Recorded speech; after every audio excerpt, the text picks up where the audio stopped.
छाप तिलक सब छीनी रे मोसे नैना मिलई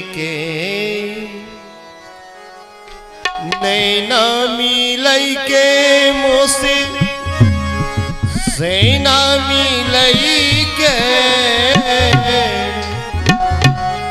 छाप तिलक सब छीनी रे मोसे नैना मिलई के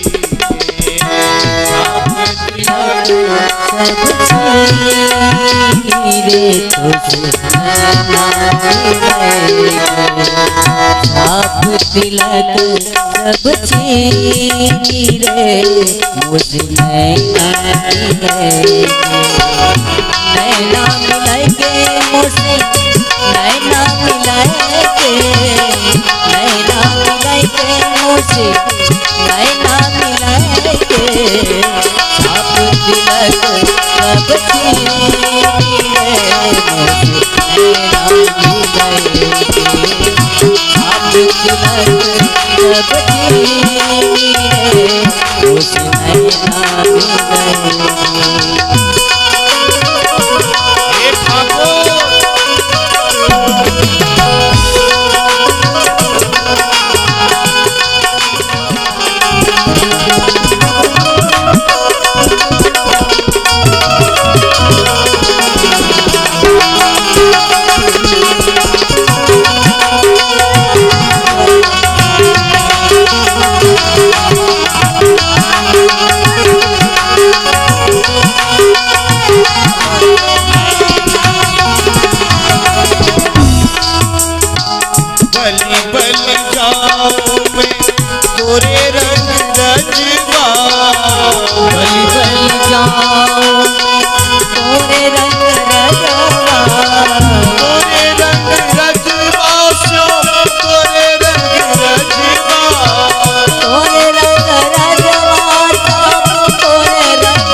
अपने ही रंग रंगली रे मोसे नैना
मिलई के अपने ही रंग रंगली रे मुझे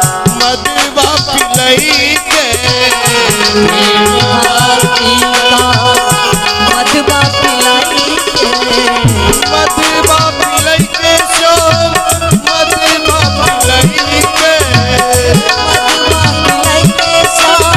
रे मुझे नैना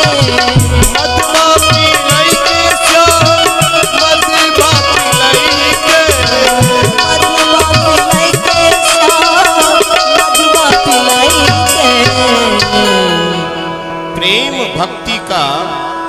जब ये प्याला पिए तो क्या हुआ? मतबारी कर दीनी रे मोसे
और क्या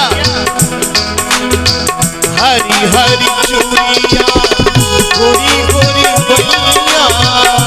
हरी हरी चूड़िया गोरी गोरी बैया हरी हरी चूड़िया गोरी गोरी बैया हरी हरी चूड़िया गोरी गोरी बैया गोरी गोरी बैया श्याम गोरी गोरी बैया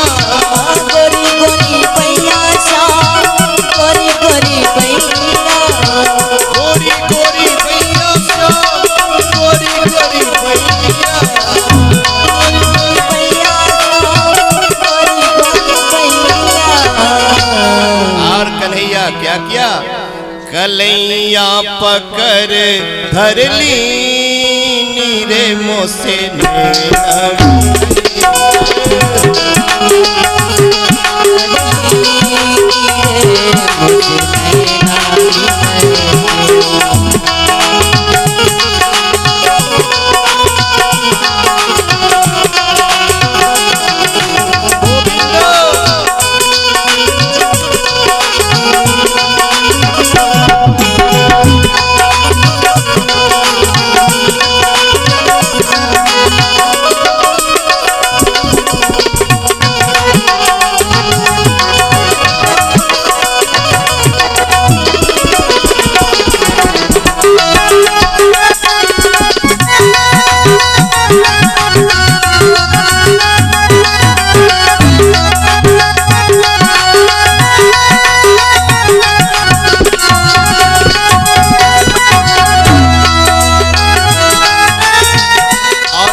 श्याम नाम की मेहंदी रचई के कौन सा मेहंदी श्याम नाम की मेहंदी है श्याम नाम की मेहंदी रचई के श्याम नाम की मेहंदी रचाई के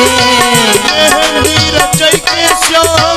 मेहंदी रचई के मेहंदी रचाई के श्याम मेहंदी रचाई के मेहंदी रचई के श्याम मेहंदी रचई के मेहंदी रचाई के श्याम मेहंदी रचाई के मोहे सुहागन की नीरे मुझसे नैना मिलई के आहा एक बार लंबा लंबा हाथ उठाइए मोहे सुहागन